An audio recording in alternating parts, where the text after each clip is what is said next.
Mesdames et messieurs, très récemment, nous avons parlé d'Hansi Flick. On a fait une grosse analyse sur le cas de l'entraîneur allemand avec bien évidemment le contexte qui l'entoure.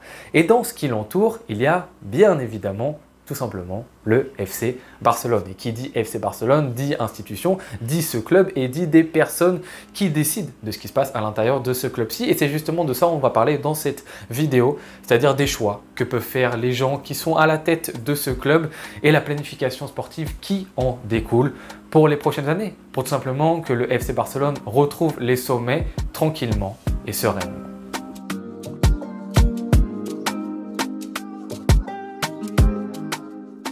Les amis, j'espère que vous allez bien. Très récemment, comme j'ai dit en introduction, on a fait une vidéo sur Hansi Flick et le contexte qui l'entourait pour se servir de justification justement pour parler des mauvais résultats actuels du FC Barcelone.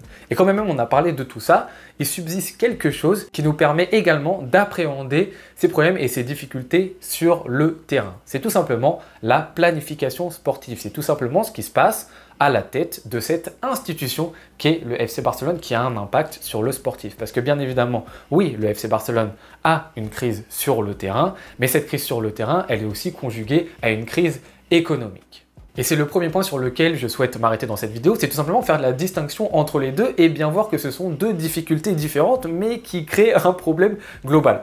Simplement la crise sportive. Il peut y avoir des clubs qui ont une crise tout simplement à ce niveau-là, sur le terrain. Notamment, vous connaissez très bien Manchester United. L'après Ferguson est très compliqué pour le club anglais. Mais ce n'est pas une crise financière. C'est tout simplement que la direction globale de ce club-ci a décidé d'être plus un club marketing sur les dernières années que finalement un club qui mettait de la logique sportive, de la cohérence sportive lors de ses mercatos, lors de recrutement de certains coachs. Et on tombe sur un club qui met quand même 100 millions à chaque mercato, mais qui se plante quand même quasiment tous les ans. En tout cas, qui n'arrive pas à avoir les résultats escomptés par l'institution qu'est Manchester United. Maintenant, il y a aussi les crises financières, notamment au grand club que le FC Barcelone, l'AC Milan, qui l'a connu un petit peu dans les années 2010. Et cette crise financière a eu un impact sur la crise sportive qu'a connue l'AC Milan. Mais ce sont deux choses qu'il faut un petit peu dissocier parce que souvent, je vois des messages du style « Oui, mais le Barça n'est pas Manchester United ». Manchester United a les moyens, justement, pour faire en sorte que la crise sportive qu'ils ont ne soit plus rapidement une crise sportive, justement parce qu'ils ont de l'argent à mettre sur le terrain. Or, la différence avec une crise qui est économique, c'est qu'elle est doublée à la crise sportive parce que justement, tu n'as pas l'argent, en plus de connaître la crise sportive, pour pouvoir remédier aux petits problèmes et pouvoir avoir des réajustements qui te permettent d'endiguer un petit peu cette crise sportive. Donc, c'est une double complication qu'il y a pour le FC Barcelone qu'il faut prendre en compte. Ce n'est pas qu'une crise sur le terrain. Maintenant, ce qui nous intéresse, c'est qu'est-ce que peut faire le FC Barcelone, qu'est-ce qu'a le FC Barcelone entre ses mains pour essayer justement d'appréhender cette crise et ces crises. Alors la crise financière, bien évidemment, ce sont je pense des difficultés qui sont hors de mes compétences, donc je ne vais pas trop en parler, c'est-à-dire qu'il y a besoin de lever des leviers à droite à gauche, de connaître plein de choses sur tout ce qui est l'économie, les bilans comptables, que moi je ne connais pas, donc je ne vais pas forcément en parler dans la vidéo. Mais je parle plutôt de la planification sportive. Et sur le volet de la planification sportive, au départ, quand tu arrives devant cette crise, tu as deux petits chemins que tu peux emprunter. Le premier chemin, tout simplement, c'est d'essayer de retrouver goût à la victoire le plus rapidement possible. En amenant, pourquoi pas, un entraîneur à impact fort, à impact rapide qui te permet d'avoir des résultats justement très rapidement. En plus de ça, essayez d'utiliser le plus de joueurs forts sur le terrain et de les faire enchaîner tous les matchs pour qu'on gagne et pour qu'on arrive au succès le plus rapidement. Et ensuite, capitaliser justement sur ce succès rapide pour pourquoi pas avoir de l'argent et ensuite placer un petit peu d'argent, essayer de renforcer cette équipe pour continuer à avancer un petit peu sereinement. C'est une des premières possibilités. La deuxième possibilité, c'est de choisir d'avancer un petit peu plus lentement en prenant moins de risques mais en ayant plus d'assurance sur ce qui va se passer dans le futur, en étant un petit peu plus tranquille. Donc en acceptant un petit peu que ce soit difficile pendant une certaine période, mais en consolidant ta base qui va te permettre justement de te solidifier, pas juste pour 1 ou 2 ans, mais te solidifier pour des 5-6 ans plus tard. Ce sont deux solutions et le Barça, malheureusement, c'est mon avis, a choisi pour l'instant un petit peu la mauvaise. Et la mauvaise, selon moi, vous l'avez vu venir, c'est la première des solutions. C'est-à-dire que Laporta a décidé de choisir la victoire immédiate du côté du FC Barcelone, surtout après Xavi. C'est-à-dire que Laporta a choisi de recruter un entraîneur comme Flick, qui, on le connaît, a un impact tout de suite sur ses équipes. Et qui, en plus de ça, le FC Barcelone a choisi de se diriger vers une équipe qui marche tout de suite sur tout le monde, mais qui est un petit peu trop énergivore dans la réussite. C'est-à-dire qu'on ne se pose plus la question d'essayer de prendre le temps pour développer nos joueurs sereinement, mais on est plus dans une logique tout d'abord de gagner nos matchs avant toute chose. Et le problème de ça, c'est que oui, bien évidemment, qu'on peut gagner instantanément. Oui, on peut gagner rapidement. Et c'est d'ailleurs ce qui s'est passé l'année dernière. Triplé national et pour certains, une saison légendaire. Ou en tout cas, ça rentre dans le débat pour être pourquoi pas une saison légendaire. Mais malheureusement, ce à quoi il faut penser, c'est qu'est-ce que ça nous coûte dans le temps long? Qu'est-ce que ça nous coûte dans la durée pour le FC Barcelone, cette victoire? À quel prix? À quel prix on paiera la saison 2024-2025? Quand bien même c'était exceptionnel. Quand on voit actuellement que Pedri est totalement fatigué et que Pedri a rechuté, quand on voit que Lamine Yamal a du mal à revenir d'une blessure, quand on voit que Koundé est totalement cramé, quand on voit que Koubarsi est aligné à côté de joueurs qui ne lui permettent pas d'évoluer sereinement et en pleine confiance, quand on voit que Baldé aussi a des difficultés à le faire, quand on voit que Gavi a rechuté, quand on voit que Bernal n'est toujours pas actuellement en train d'avoir des minutes au FC Barcelone, quand on voit que Rafinha se dépêche trop vite d'avoir des résultats. C'est ça la problématique. C'est oui, le Barça a gagné l'année dernière. Oui, le Barça nous a fait rêver l'année dernière. À quel prix? Et c'est ça le problème, c'est que le FC Barcelone a voulu se diriger vers cette voie de la rapidité. Alors bien évidemment, on ne pourra pas en tirer totalement rigueur à Laporta, parce que c'est le club, c'est l'institution FC Barcelone qui t'y oblige. Le poids de ce maillot fait que tu es dans l'obligation de gagner. Il n'y aura pas la patience pour laisser du temps aux entraîneurs de prendre le temps. Mais on en revient justement après. Sauf que l'autre problématique, à part ce que je viens de vous dire par rapport à la fatigue et par rapport au fait que oui, tu es en capacité de te cracher très vite si tu essayes de revenir trop vite justement sur le devant de la scène, c'est que tu crées également un cercle énorme qui est un cercle vicieux, une énorme dynamique qui est négative qu'on avait déjà connue sous Xavi. À savoir que le club, comme il est en quête que de résultats, ce qui va se passer, c'est que tous les joueurs, il va les surexploiter. Dès qu'un joueur va revenir de blessure, il va falloir qu'il revienne le plus rapidement possible pour pouvoir permettre à l'équipe de gagner, parce que c'est un joueur qui est indispensable. Sauf qu'en revenant trop rapidement, il fait des mauvais résultats et il n'est pas bon sur le terrain. Il est revenu trop rapidement, voire même il risque de se reblesser. Et du coup, en se reblessant, l'équipe devient plus faible et l'équipe continue à avoir des mauvais résultats. L'équipe continue à avoir des mauvais résultats, tu es dans l'obligation d'avoir des bons résultats. Dès que ton joueur va revenir, tu vas le faire jouer. Il ne va pas être bon, il va se reblesser. Et tu crées une dynamique qui est totalement négative. Le club, dans son ambition de vouloir tout rafler, finalement va finir par tout perdre à droite à gauche. Parce qu'il cramera justement toutes les cordes qu'il a à son arc. Et c'est-à-dire que ce qu'on essaye d'avoir et ce qu'on essaye d'acquérir au FC Barcelone, c'est une base et un socle qui est solide. Ton socle commun, ton unité, ton animation collective, qui est le plus important pour une équipe, tu es en train de le perdre. Pourquoi? Parce que ton plan de jeu est en train de se fatiguer, est en train de s'éroser de plus en plus. Et en plus de ça, tes individualités, elles tombent une à une. Donc en fait, tout ce que tu essaies de créer, c'est-à-dire un socle commun et un socle individuel, une dynamique, un élèvement, une amélioration de tout ça, que ce soit l'individualité ou le collectif, ça tombe à l'eau. Parce que justement, tu as voulu revenir trop vite. Une image pour vous résumer, c'est pareil quand un joueur se blesse. Si un joueur se blesse d'une durée de 3, 4 mois et veut revenir vite à la compétition, mais que malheureusement, il essaie de revenir trop vite à la compétition, ça peut craquer, comme l'exemple de Rafinha.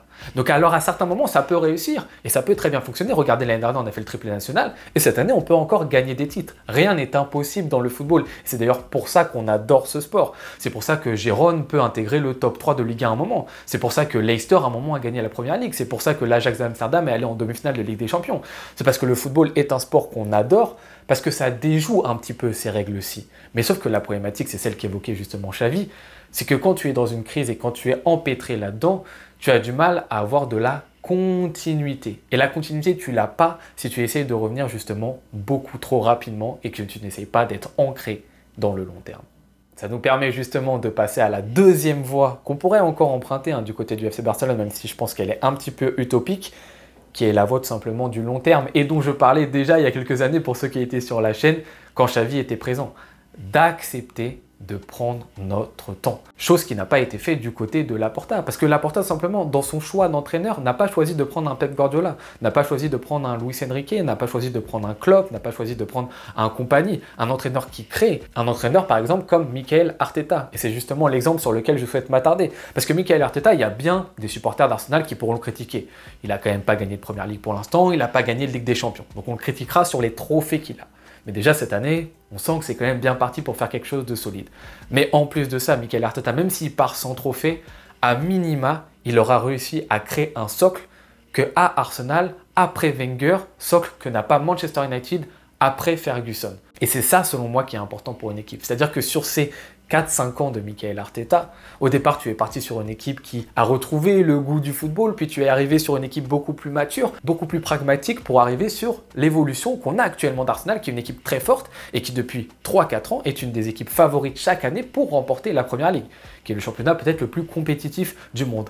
Et qui, aujourd'hui, depuis maintenant, allez, on va dire 1 an, 2 ans, est aussi dans le top 5 des équipes qui peuvent pourquoi pas gagner la Ligue des Champions. Mais tout ça s'est fait lentement. C'est-à-dire qu'on a donné du temps à Mikel Arteta. Vous allez me dire, le Barça, c'est pas Arsenal.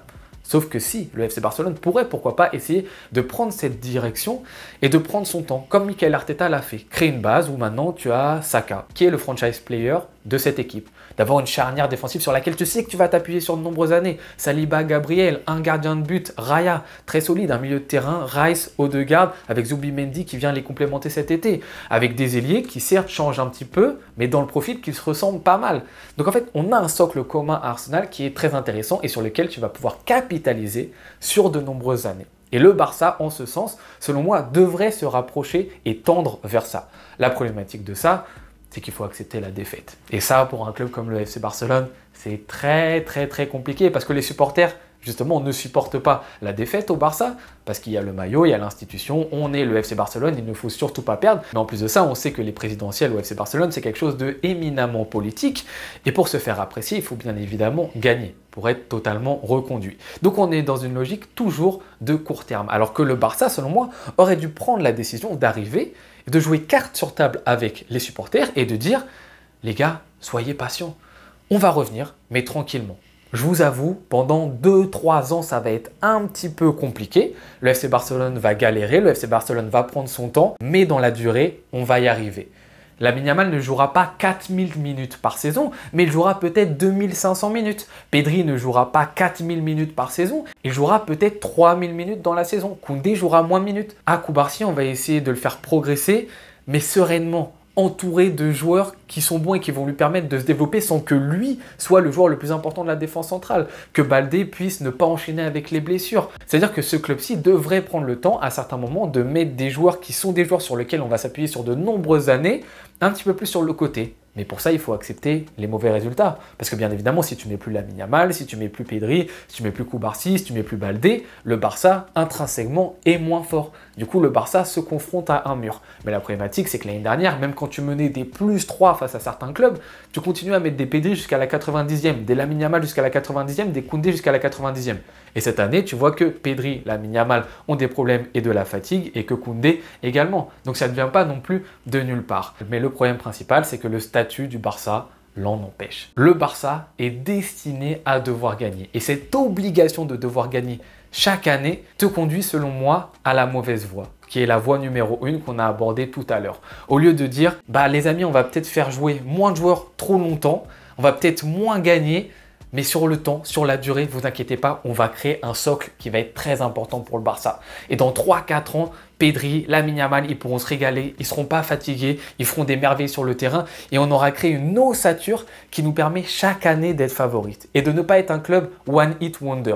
C'est-à-dire, ok, une année, Xavi a gagné la Liga, ok, Flick, une année a gagné la Liga et a fait le triplé, puis l'année d'après, ça retombe, puis après l'année d'après, ça revient, puis l'année d'après, ça retombe. Redevenir ce que ce Barça doit être, c'est-à-dire une équipe qui chaque année est favorite pour la Ligue des Champions. Redevenir une équipe qui, chaque année en Liga, se bat totalement pour le titre. Or, actuellement, la problématique du FC Barcelone, c'est que oui, la crise économique ne nous permet pas de faire ça. Ne nous permet pas d'être totalement au rendez-vous chaque année. Mais si on l'avait assumé dès le départ ça et qu'on s'était dit, on va prendre notre temps de créer quelque chose et de consolider en attendant que financièrement ça aille mieux du côté du FC Barcelone. Et quand ça ira mieux financièrement du côté du Barça, on alimentera notre équipe à droite, à gauche de petits joueurs bonus qui permettront aux joueurs qu'on a formés et qui forment notre solide socle de créer une équipe dans son entièreté très cohérente et très compétitive. Maintenant, la question à se poser, c'est est-ce que c'est réaliste tout simplement? Est-ce que cette deuxième voie déjà est encore prenable par le FC Barcelone? Est-ce qu'on peut accepter tout simplement de baisser un petit peu le tempo? Au vu des réactions qu'il y a là en ce moment, ça se voit que non, tout simplement. On voit qu'on est toujours un club qui lutte pour tout le temps arriver premier et qui lutte pour tout le temps gagner. Et qu'on est loin d'un Barça qui, dans sa version, va accepter le déclassement. Parce que factuellement, oui, le Barça n'est pas prêt pour être dans la compétition avec tous les autres grands clubs européens. Quand bien même, sur une année, on peut surperformer, qui a été l'année dernière. Et pourquoi pas cette année encore gagner des choses. Mais foncièrement, dans le contexte global qu'on connaît, non, le Barça n'est pas fait pour ça. Et il faudrait, selon moi, je pense, plus l'accepter et accepter un petit peu plus la défaite, accepter un petit peu plus les échecs, mais pour justement, dans le futur, être encore plus solide. Mesdames et messieurs, c'était mon avis un petit peu sur la planification sportive du Barça. Comme je vous l'ai dit en introduction, on a parlé de Flick, mais il était important aussi de parler de ce qui se passe au-dessus de Flick, parce que ça régit justement sur tout ce qui entoure et sur toutes les obligations de gagner, qui va avoir justement un impact aussi sur le terrain. Donc je ne sais pas ce que vous en pensez. Est-ce que vous pensez que cette deuxième voie elle est réaliste? Est-ce que vous-même vous prendriez cette deuxième voie, ou vous êtes plutôt du côté un peu comme Laporta à être dans l'obligation de gagner forcément parce que oui, on s'appelle le FC Barcelone et qu'on n'a pas d'autre choix? Dites-le moi tranquillement en commentaire, je me ferai un plaisir comme d'habitude de vous répondre. Là-dessus, je vous remercie beaucoup d'avoir regardé cette vidéo jusqu'au bout. Je vous souhaite très bonne journée ou bonne soirée en fonction de quand est-ce que vous la regardez. À tout bientôt. Ciao.